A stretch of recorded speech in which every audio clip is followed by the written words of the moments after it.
the UTSA, Institute for Economic Development's Southwest Texas Border SBDC network, and all of our programs. I won't test anybody on all the alphabet soup of our organization, but we're really glad to be a part of Entrepreneur Week, and we've hosted before at the downtown campus, and I'm really excited to have this opportunity to be with you virtually. And so I'm specifically a part of the UTSA SBDC Center for Government Contracting, but I am the HR subject matter expert in our group who is available to any small business, whether or not they're engaged in government contracting. I just have a lot of contacts and can help with some of those topics that are specific for compliance with government contracting. So I was asked just about a week ago to participate in this event and talk about employment on the other side of COVID. And I have a whole lot of different thoughts about what that could look like. But I'm also interested in what your concerns are. So I'm just going to put a question into the chat. And I might, after a little bit, Delaney, ask you to replicate that again, because I know as folks come in, they may not see that original question. But I have some thoughts about issues that I see coming up with small business owners during this time, questions that I'm asked on a regular basis. So I'm going to share some of those, but I'd also like this time to be useful for you. And so learning where you are in your journey to the other side of COVID with your HR issues, I definitely would like to talk about those. So don't hesitate to put a question into the chat, and I'd really appreciate it if maybe you put your thoughts on what your main employment concerns might be these days. Is it recruiting? Is it retention, regulatory compliance, some other issue that might be, whether it's specific to, it feels specific to your business, there's a good chance there's another business owner who might be experiencing the same challenge or even opportunity that we can discuss further. So as Delaney said, my name is Deirdre Pattillo. I'm the project manager for employer services with the UTSA Small Business Development Center, Center for Government Contracting. I am part of the Southwest Texas Border Small Business Development Center network. So when you look up here in this little map of Texas, we cover a region from El Paso down to Brownsville and from the Big Bend over here to Victoria on the Gulf Coast. And so we cover a 79 county regional area of the state. Interestingly, we are the largest geographic region of SBDCs in the state of Texas. We're not the largest demographic region. That would be the University of Houston. We have 79 counties. They have 30 something, but they are the largest demographic region. We also have the North Texas Regional Office and the Northwest Texas Regional Office. And what does that really mean? Well, small business development centers are part of one of the largest small business assistance organizations in the nation. And we offer confidential one-on-one consulting as well as training and networking events through all the communities that we serve. Hopefully at some point you've had the opportunity to avail yourself of one of our trainings or perhaps worked with one of our advisors here in San Antonio with the UTSA Small Business Development Center. I know that Crystal Darby, one of my colleagues, has presented and with SAEW, and she's a regular supporter of this event, and she's just one of the many SBDC advisors who are available to help you. What we always want you to know about the services at UTSA in the Institute for Economic Development, and certainly in all of the SBDC related programs, is we want to know whatever questions you have, whatever types of assistance you're looking for. If we don't have the answer, we want to find the right resource for you. So every question is valuable. So don't hesitate to ask any question about business development, economic development. We want to find the right answer for you. We are here to build the Texas economy one business at a time. So every business is valuable, and we want to make sure that you are as effective and successful as possible. One of the programs that was specifically stood up in response to COVID by our institute is the COVID Business Recovery Accelerator. And certainly during, since the start of the pandemic, we recognized immediately that there were resources we need to facilitate access to for small businesses. A lot of those things, we had pieces in existence that we could enhance and edit and revise as new information came out about the types of assistance that would be available to small business owners. So April 15th of 2020, we were able to stand up a website linking people to key issues of funding. We already had some of the basics, and we're certainly watching out for opportunities to provide more information for employer resources, everything from the specific regulations like the FFCRA or the Family First Coronavirus Response Act when that became available in April of 2020, to ongoing information and support from the Texas Workforce Commission. We also have several centers of excellence for cybersecurity. And so we really looked at what are some of the specific issues, and we tried to stay on top of what some of the specific issues around cybersecurity were as well. And so we have some great resources on cybersecurity, especially related to fraud that has just, kind of exploded during this time, and maybe even some specific topics that might have been related to some of the COVID funding and some of the monies that were, the funds that were becoming available, and unfortunately, opening some folks up to more risk of personal fraud. Safety, of course, has been a key issue since the beginning. Of course, safety is my soapbox. I love talking about safety, keeping your workers safe. And I also, as an HR professional, believe that safety is the least expensive, most effective professional development that you'll ever engage in. And during this time, we've been given lots of great resources from federal and state regulatory agencies to help you manage the physical safety in your workplace. Also, we always want to, provide the opportunity to attend and then review any educational presentations that are made throughout our network. And we also want to cheerlead everyone's success. So we have client features as well. So please check out our website when you have the chance. And I will, also be happy to field any questions specifically about the COVID Business Recovery Accelerator. So feel free to drop any questions about that in the chat as well. Another key resource that we want people to be aware of is our Small Business Emergency Preparedness page. Our attitude, philosophy in the Small Business Development Centers has always been that preparedness is about being ready for anything. And any time you spend working on your business and not just in your business is a business continuity activity. So pat yourself on the back. Today, you're engaged in a business continuity activity when you are looking at the ways to improve your operations, increase efficiency, understand better the resources that are out there to help you run your business, then you're engaged in a business continuity activity.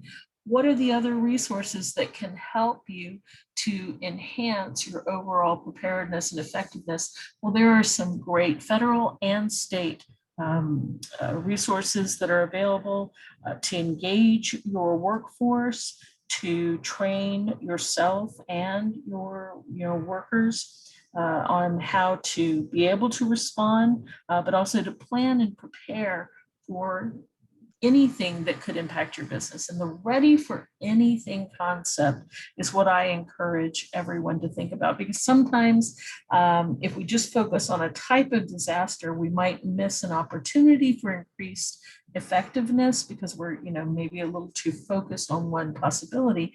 But when we focus on our key activities, we might understand the ways to support our overall resiliency in a way that will help us to respond to anything that could challenge our business. I'm sure a lot of folks have found out in the past year that the disaster, the COVID disaster, struck them in a different way than it did other folks in other industries, or even some of their competition within their own industry.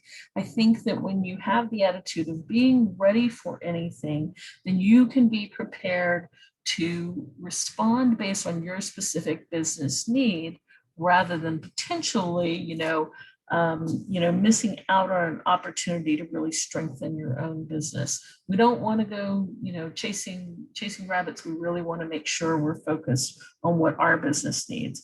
And as I mentioned a little bit earlier, I believe that safety is absolutely key to overall employment engagement.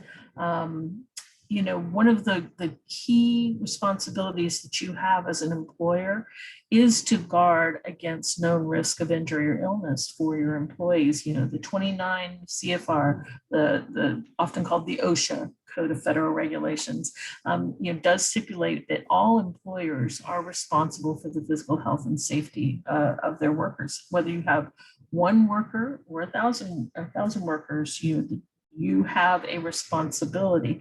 You only have specific regulatory oversight for record keeping once you have 10 or more and you participate in certain types of industries. But all workplaces should be safe. It's just good business. And I'm pretty sure none of us really want anyone to be injured in the workplace. Well, when you think about that and you put that safety first, it can help establish culture, even if you haven't otherwise codified some, specifics about what your culture is about. I'm just a big fan of taking some of these steps and sharing this information with your employees. And when people know you care about their physical safety, they're likely to believe you care about other things. And it's a great way to have some really objective conversations about expectations in the workplace. If you have job descriptions, then that's great. You can relate them to elements of safety in your workplace. If you don't have job descriptions yet, well, then safety is a great place to start. That's just something objective that everyone has to understand. These are, this is the code of behavior in our workplace. We're going to be safe. And hey, guess what? There are these great tools to help us to do that as well. I also think it's nice to know that there are regulatory agencies that are really out there to help you find great resources, to not have to recreate the wheel. You can replicate some of the training tools and documents on these websites and share them with your workers as well. I could probably go on and on about this all day because it really is a passion of mine, but I hope you will also check out our Small Business Emergency Preparedness page, because these are great resources for engagement and increased effectiveness in your workplace.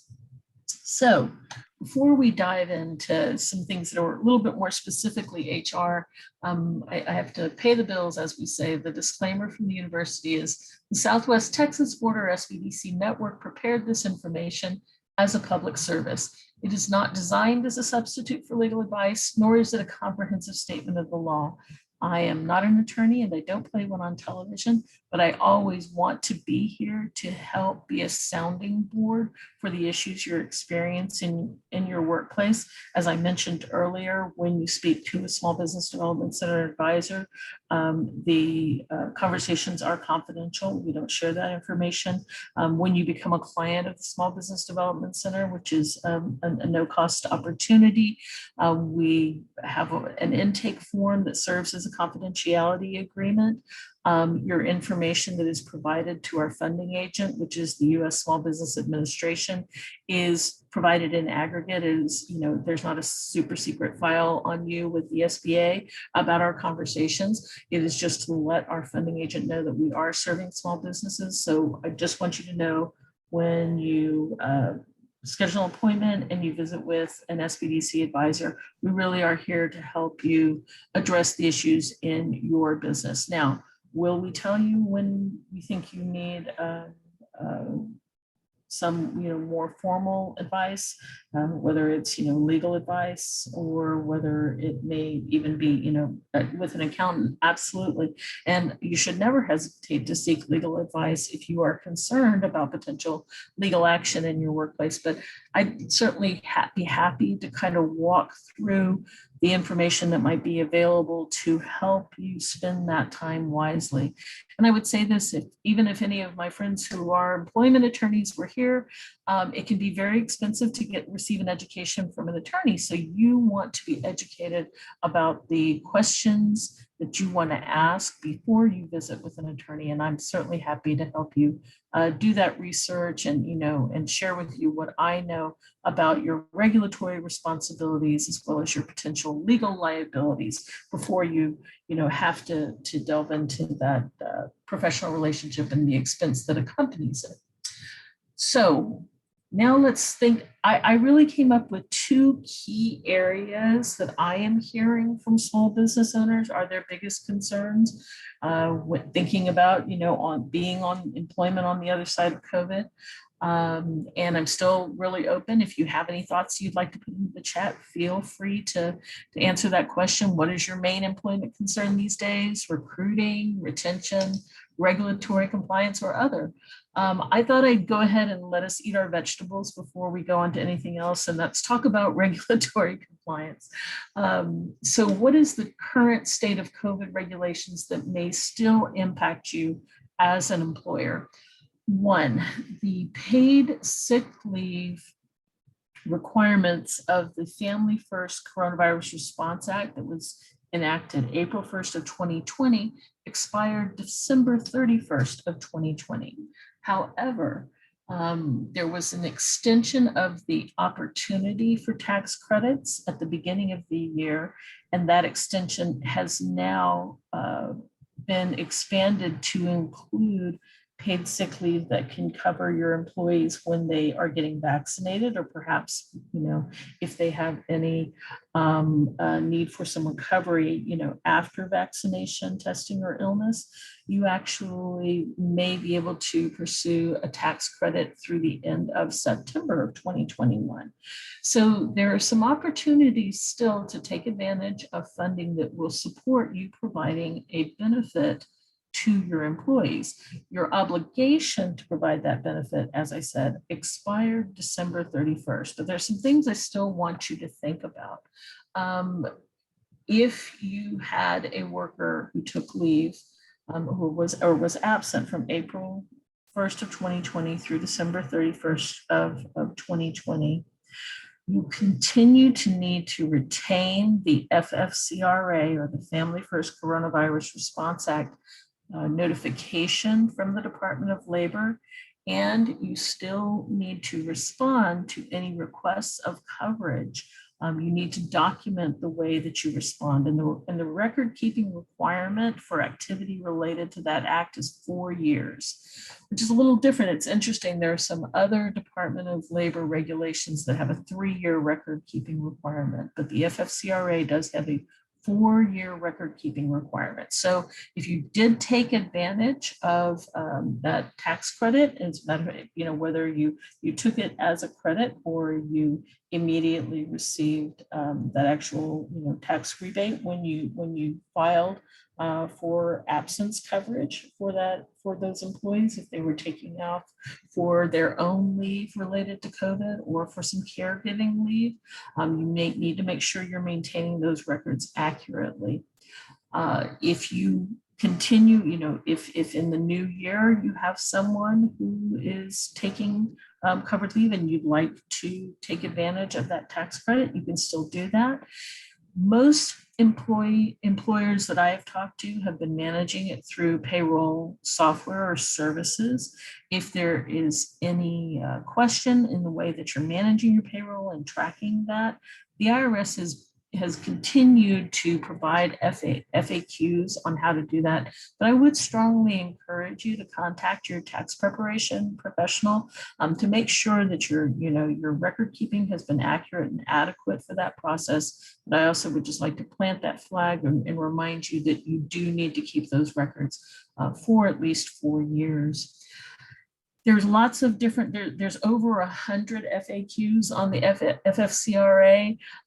So the issue you might have had in allowing that leave and taking advantage of that credit might be very particular to you. I'm happy to answer any questions or explore them further if they're very specific. So feel free to drop those off in the chat, or Delaney, you are very welcome to share my email with everyone if they'd like to email me directly any of those kinds of questions.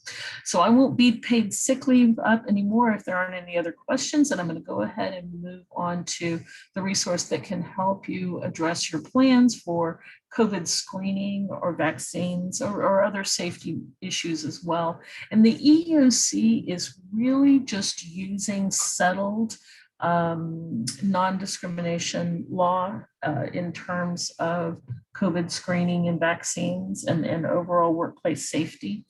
They're really looking at the same guidelines that they have used for flu vaccine in specific medical settings, as well as to cover risk of known injury or illness as a bona fide occupational qualification, as a specific requirement and needed responsibility of an employee in the workplace.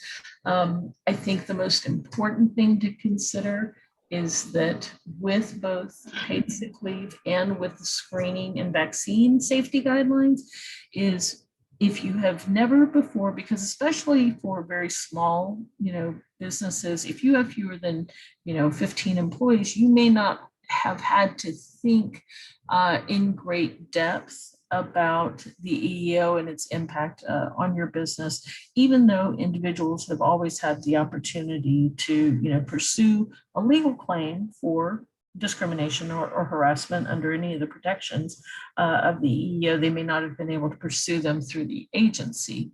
Well, the interactive process is one of those things that you usually become familiar with when you have more employees, but I actually recommend it for all employers. And that interactive process is, getting information on what the request for accommodation is, and then making an objective statement based upon your business responsibilities, your liabilities, your culture, and your strategic needs. So the interactive process is, someone says, well, I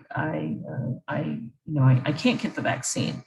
And instead of just either saying, oh, okay, or are you crazy, you get some more information. You need to engage in the interactive process if you are going to require something. Now, of course, you also need to have established a clear and objective reason and a policy around any requirements that you make in the workplace as well. The great thing is the EEO really has a lot of detail they took, like, as I said, they took their established policies and existing case law in relationship to those in providing information about how they are managing claims relative specifically to COVID. And I think that they are providing really, really great direction. Once again, there are many, many, many FAQs about specific elements of accommodation claims in relationship to COVID. So we could always look at specifically at what your issues are, but the basic overriding principle is you as an employer have a responsibility to guard the safety of your workers, and you as an employer have the right to determine the best way to manage the safety of anyone in your workplace within these established parameters and with these considerations for accommodation requests and the interactive process. So again, EEO has really, I think, done a very, very, very thorough job in providing good information, and I'm happy to help you explore that further. And then the final regulatory issue that I'm being asked about currently is also around, specific guidelines from OSHA on COVID safety. Just this week, OSHA provided some specific updates to healthcare providers and pretty much any type of medical provider in terms of COVID, and they, OSHA had never put out a very specific limitation for any other types of industry, during COVID, except for reminding business owners of their responsibility to guard against known risk of injury or illness in the workplace, and then making, best practice type suggestions. And some of those have been revised in light of the CDC's guidance on the use of facial coverings, but it hasn't really changed your ability and responsibility as an employer to guard the physical safety of your workers. So you as an employer can still set a standard based on your understanding and adherence to overall safety practices in your workplace. Just as even if OSHA did not have a specific requirement for steel-toed shoes, for example, in the business that you operate, if you felt that the highest level of safety was to require steel-toed shoes in your place of work, then that's a PPE requirement of your work, personal protective equipment requirement. You have every right to make decisions and, of course, responsibility to make protections for your employees about safety in their workplace as well. So those are my big regulatory issues, thinking about, employment on the other side of COVID. These are things, of course, that, a lot of people became much more aware of. Some of these responsibilities, for example, those EEO responsibilities to engage in the interactive process, really have been around. It's just that not every employer has necessarily faced a situation in which they were making choices that might be made more broadly and might not merely be specific to their industry or business. Safety, again, there's always been a responsibility as an employer to guard the physical safety of your workers, and perhaps that awareness has just become more heightened. The great news is I think all of these agencies are really looking to respond directly to what your responsibilities are, to acts or regulations, that are novel in this environment, but they've almost all referred back to existing regulations as well. And it's really a good thing to think about. As I mentioned earlier, anytime you spend working on your business and not just in your business is a business continuity activity. You're making your business more sustainable and resilient. And so looking at these regulations, it's not just about CYA and covering your assets. It's about making sure that you understand how your business should operate optimally in the face of these regulations, but also how this information helps you understand better how your business can operate most effectively. So if I probably beat up all regulations, all to heck, and nobody even wants to hear about regulations anymore. So if there are more questions, feel free to drop them in the chat. Otherwise, I'm going to move on to the other topic, which I'm getting a lot of questions about. And I also, as you can see from these titles that you see, it seems to be a hot topic for writing every kind of article, presentation, anything. And so I just went and I did a quick Google of, recruiting trends for 2021. And these were some of the things that came up: 21 recruiting tips, 10 tips for recruiting retaining, 9 smart recruiting goals, 12 tips to nail. Anyway, I just thought it was funny that the numbers were all over the place. I'm a little worried about this killer recruitment. I don't want to, anyway, but you could take that the wrong way. But obviously recruiting is on people's minds. So I had kind of broken down what I've been sharing and what I've been hearing about the top 3, I probably should call these areas of recruiting trends. And the top 3 topics that I see coming up consistently that are the kinds of questions that I hear from small business owners, but also I see the greatest actions that or areas of action that people can focus on, because I worry about people going through 21 tips. I don't know, they might not all be really relevant. And I think you really want to spend your time wisely. But some of the things that I see, and I want to be very clear, I said that this was employment on the other side of COVID, but these were issues that were starting to really percolate in 2019 even.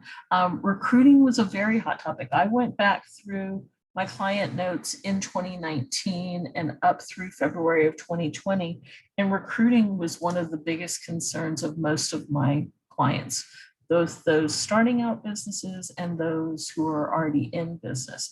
And now in the HR world also, we always say recruiting and retention are both really different sides of kind of the same coin. It's all about what is it you have to offer? Why do people want to be in your workplace? And I always think culture is important, but what are the things that are kind of trending, more recently in terms of culture? What does your behavioral interviewing look like?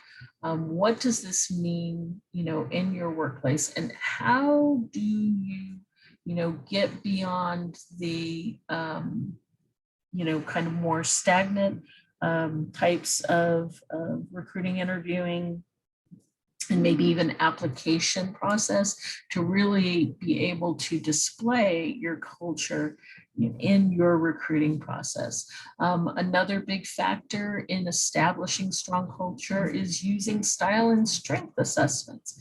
So once again, I don't believe that there's a one size fits all solution for every business. I believe there's a lid for every pot, but not every lid fits every pot. So we really need to look at, what are the things that you already have in existence in your business that would contribute to effective behavioral interviewing. So not just asking questions, but also kind of supplying a picture, providing some information about the culture so that people could see the way that they would fit in with you and can show you the way that they'd like to fit in with you.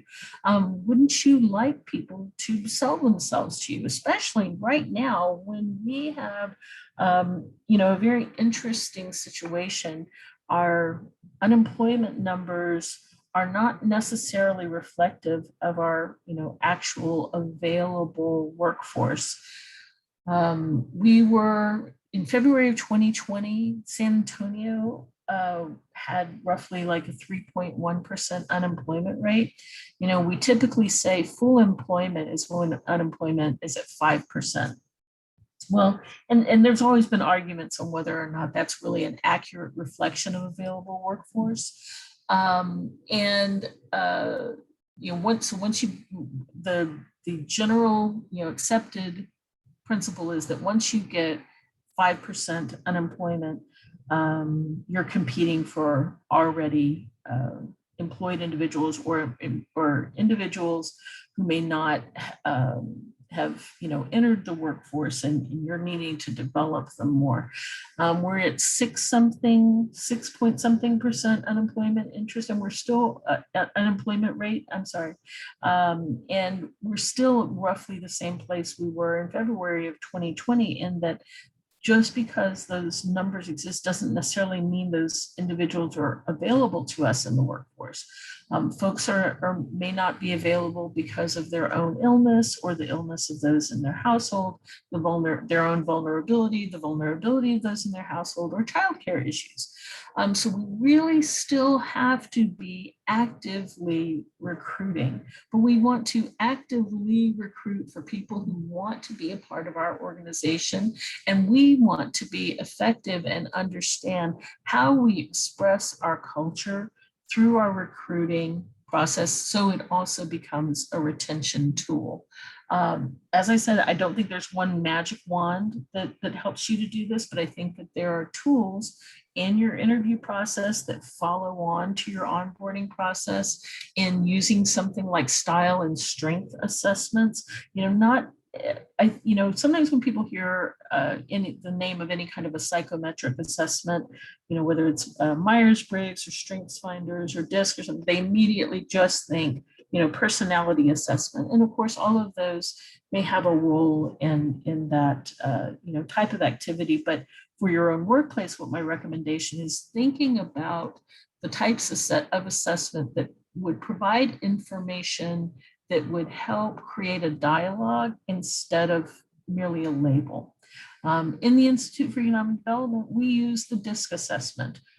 DISC, which is really a communication assessment, the ways that you communicate with the world. D, dominant driver type communication style. I, intuitive, interactive, interpersonal style. S, steady, stable style. C, compliance, control oriented. And what do all these things mean? They really just are about how you communicate with others and how you like to be communicated with. So that's just one tool. Strengths finders can also help someone understand themselves better in order to communicate better. And I think that that's really what, if you're looking at any kind of assessment, it really should be a tool that the employee can use for themselves and with a team, and that supervisors and leaders can use to better express the culture, not contain the culture, because we really want to make sure, that everyone is valued, because every style has to have value. If you only had one style, there's a chance you'd be fairly stagnant. So culture is another one that we could talk about for a really long time. When you're thinking about recruiting, how are you expressing your culture, and how are you using your culture not only to assess applicants, but also to welcome and then development and possibly to retain your workers as well. Another big issue is flexibility, where and when you are recruiting, interviewing, taking in applications, onboarding, much less where and when the work gets done. So flexibility means a lot of different things. I will strongly recommend that you be very clear on what need in order for people to get the work done for your business before, so that you can adequately express what type of flexibility is allowed, and you can adequately assess what kind of flexibility might be requested. And what I'm saying here is, I'm not saying you set absolutely hard and fast rules and you disregard anyone who asks for anything other than, but you just need to be clear ahead of time. One of the challenges I often see, especially with small businesses, is business, especially small business, you often grow so organically. Small businesses, you know somebody and you bring them on and you get along great until you don't. And a lot of times I believe that is around unclear expectations. So flexibility really needs to be viewed in light of clear expectations, business need, and procedure that you would like to support and sustain in your workplace as well. Some of the other articles that I found when looking about recruiting said, everybody has got to, consider flexibility. Everybody has got to consider, remote work and alternate schedules and all those things like that. I know many successful businesses that have policies that they've had for 20 or more years. I am not telling you what flexibility means for your business, but I encourage you to be very clear on what it means to you so that you can express it and you don't find yourself in the situation where there are, confused expectations that might have to, lead to discipline or losing out on a good candidate as well. So when you're thinking about flexibility, be clear as to the where, the when, and of course, even the how it might be requested. Technology is, that's probably been on everyone's list for a while, but some of the big things that we, are seeing is increased automation, and it's becoming more accessible to lots of different types of business. Sometimes it might even be a part of a package you're using, like a point of sale system. A payroll software system might already provide you with some level of automation in recruiting, in taking in, managing applications, possibly even being onboarding, and that is great. as long as it actually works for you. Can it be amended, crafted in such a way that it adequately reflects your culture, that it accurately gathers the information you specifically need to determine an applicant's eligibility, and and does it optimize the information that you need optimized? And functionality as well. This means, this functionality on both parts. Is it attractive to your applicants, as well as being functional for you? Is it actually, does it have the flexibility that you need and the flexibility that might be expected by applicants as well? So, we need to be really cautious about, the technology. Let's make sure it does reflect our culture as well as meeting our needs.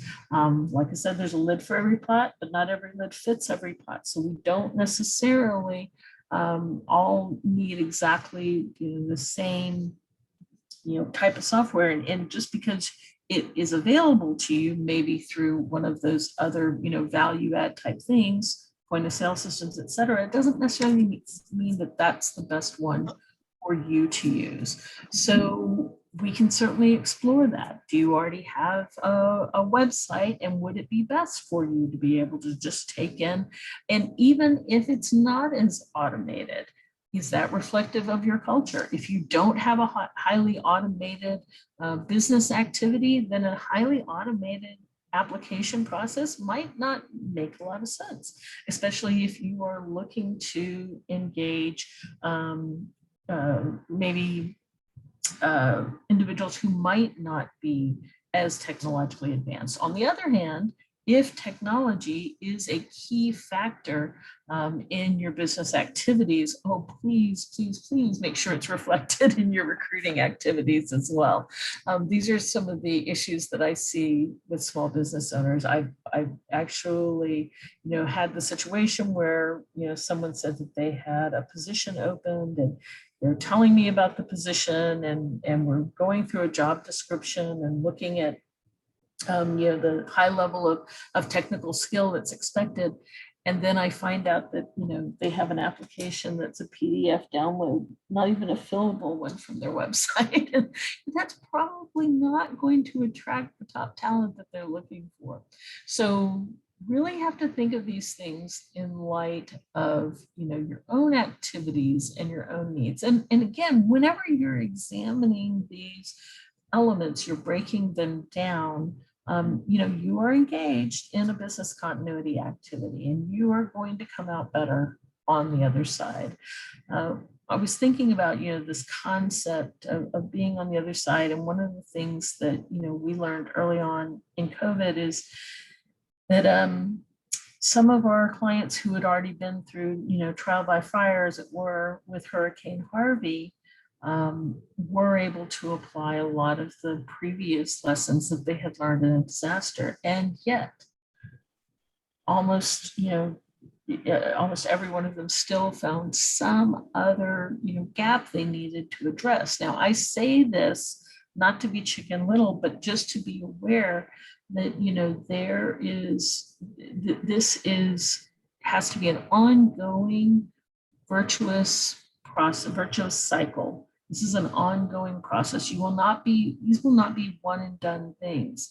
Just as, the way that you may have recruited 5, 10, any longer years ago, even just, 16 months ago, probably has to change to respond to current needs. So we always need to keep these things living, and really and think about, what are we doing to assess the effectiveness of the process that we're engaging in. If it's not working, well, we certainly don't want to keep on throwing the same hammer up in the air and catching it with our head. We want to look at where our opportunities for change are. It doesn't mean throwing the baby out with the bathwater, but it may mean, really examining all of the steps that we're engaged in to see where there is that gap, there's that opportunity for change, And what are the resources that we can call on to look at some different samples and methods of ways to do things. So those were my two big areas, the regulatory side, and then of course looking forward and bringing people, into our workforce. What are some of the things that we need to look at in terms of doing that? I'm happy to entertain any other questions. And if you're thinking of them, while I share with you some of the other assistance that we can offer you with the Small Business Development Center, the areas that I specifically assist small business owners in are in employment practices. I have thousands of sample job descriptions. I can run compensation reports. I can help you with sample policies and procedures. I can help evaluate any existing policies and procedures you have. So whether or not you have job descriptions, employee handbook, I can, provide you something to start with, because I believe it's much easier to edit than to create something from scratch. Or I can help review what you already have. And if we can see if maybe there are some tools we can use to enhance those, to improve your processes, as well as understanding, what it is. I see that there's a question about compensation reports. So I subscribe to a resource that aggregates both the Workforce Commission records and other data in the workplace, as well as doing surveys of employers, on wages in communities. I subscribe specifically for the Texas reports. And so what I can give you is a report that will show you the range of competitive wages for a particular job title. And so it would give you a national average, a state average, and if available, industry and MSA or metropolitan statistical area specific information. So for example, like if you had a title, like you were looking to hire an administrative assistant, and you're kind of looking at some of the job ads, and you're seeing the rates are all over the place. Well, I could pull a compensation report, so you kind of have some competitive information to understand, okay, well, this is kind of an entry level rate for this position. This is the mean for the community. These and the data that I pull is 10th, 25th, 50th, 75th, and 90 plus percentile. So that kind of walks you through what is like an entry level or a basic wage, what is someone perhaps with maybe some experience, what's the average wage, as well as what are the higher wage earners. And we could look at some of the factors that would help you to plan for the particular level that you might like to recruit at, as well as make a development plan for compensation for a specific position as well. That's a great question. Thanks very much. And compensation is one of those things. There is, again, I have no specific magic wand for that. I would also say, in addition to these compensation reports, it's really important to be clear on the non-monetary compensable value of your culture. So for example, if you have the type of business where somebody is getting to do something that they're passionate about, that they think is valuable in the community, that they're going to get to learn something, that is kind of that, it's a non-monetary form of compensation, but it's one of the values. And in addition to understanding your competitive how competitive your wages are in the workplace, remember, it's not just the money that you're paying, and it's not just other types of benefits, like health benefits and things like that. There are other factors that you want to be sure that you're expressing effectively when you are recruiting, and as part of your retention process. I tell business owners frequently, don't pay just what the market will bear, because that may not be sustainable for your business. And referring back to the services of the Small Business Development Center, this is why I always hope people are meeting with one of our UTSA small business development center advisors, because I think everyone should have a business plan, and incorporating competitive wage rates into the business plan are really important, but you need to know what you need to sustain all of your business activities is. So I really hope that you will call on us, because that's what we're here for. And in addition, some of the things that I can help with are more extensive emergency preparedness plans, to include also, job site safety work plans and resources, regulatory compliance. I'm happy to dig in with you if you have a particular regulatory obligation based on your industry, or to better understand, the overriding federal and state regulatory guidelines that apply to all business owners. In general, human resource management. Do you need assistance with professional development, with with your evaluation process, with your performance appraisal process, with leadership? What I always say is, please ask us questions, because even if we don't have the answer or the resource, we want to make sure we can point you in the right direction, because you're probably not going to be the only business owner that might have that need. So these are just kind of the key areas. But if you have any question in relationship to employment processes of any kind, I definitely want to try to help you find the answer. And if you have any questions about business development or economic development, and I'm the only email address that you have, please feel free to reach out, because I still want to get you to the right place. So that really is what I have for today, Delaney. I'm open to any other questions. If anybody, I'm even happy to, let's see, I'll go on video and smile at everybody. and you are anybody is welcome to jump in if they have any questions as well. Delaney, is there anything you've been hearing today that might be an HR related question that folks might have? No, not necessarily HR related. Ryan, have you heard anything on your end, even just from other people in the program? Concerned about?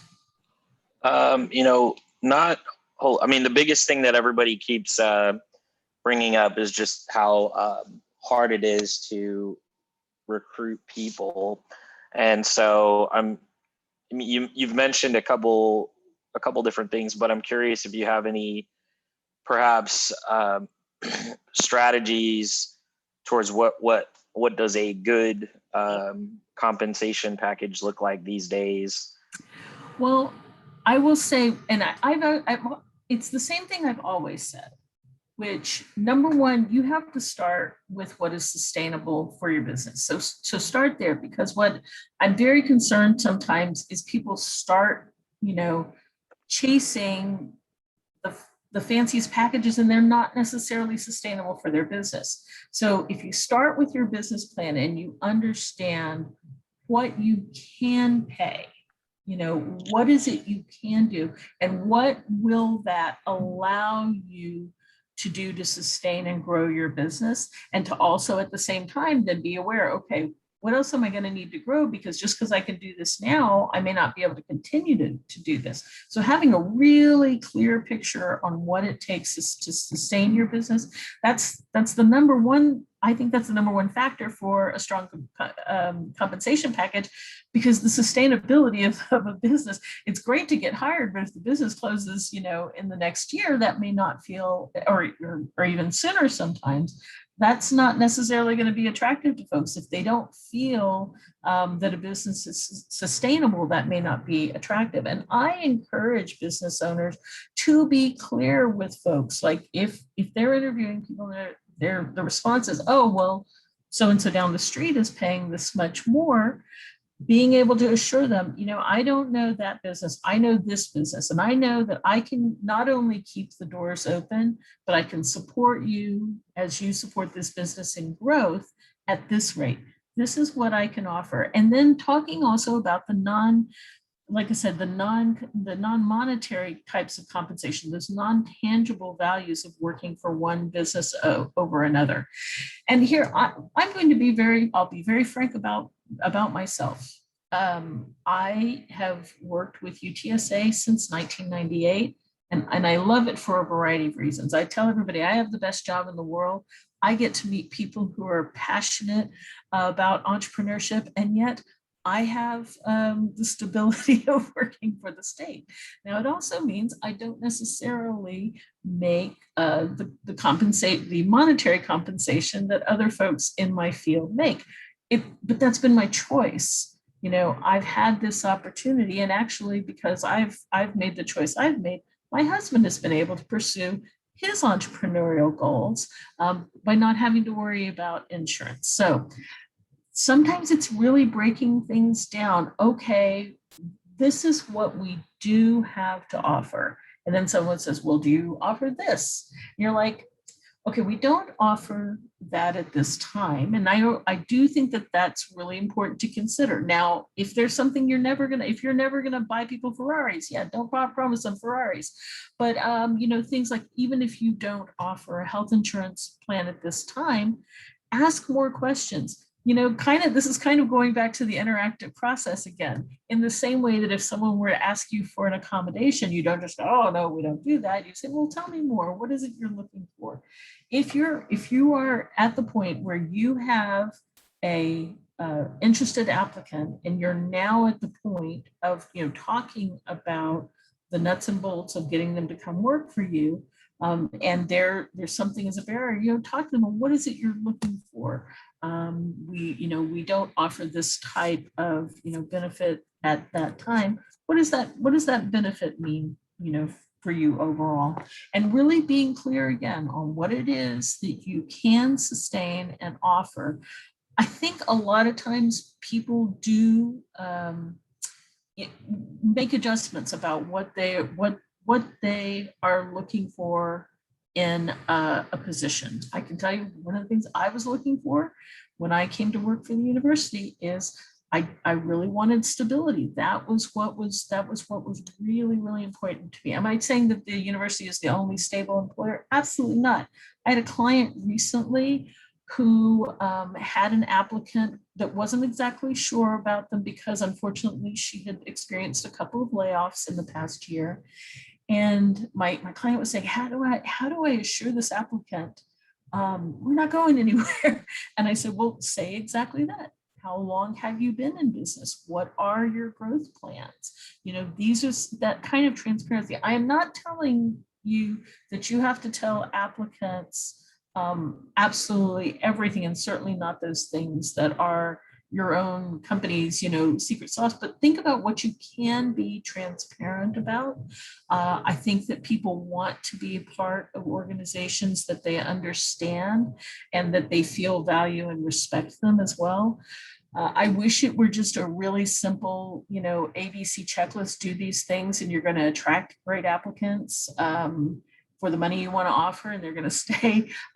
It's work, it's a process. But I also believe that when you are really, really clear on what it is you have to offer, what it is you need to make your business, you know, sustainable and resilient, then you can express that more effectively, and you're going to attract the folks who want to be a part of that. And that's the secret sauce, attracting people who want to be a part of what you do because they're going to support it better. For years and years, I've had business owners who say, you know, I say, well, what is it you're looking to hire? I need a right hand. I need to hire somebody to be me when I'm not there. And I understand that desire, but really it takes some work to break it down to what do they really, really need in that they think they're actually going to be able to hire.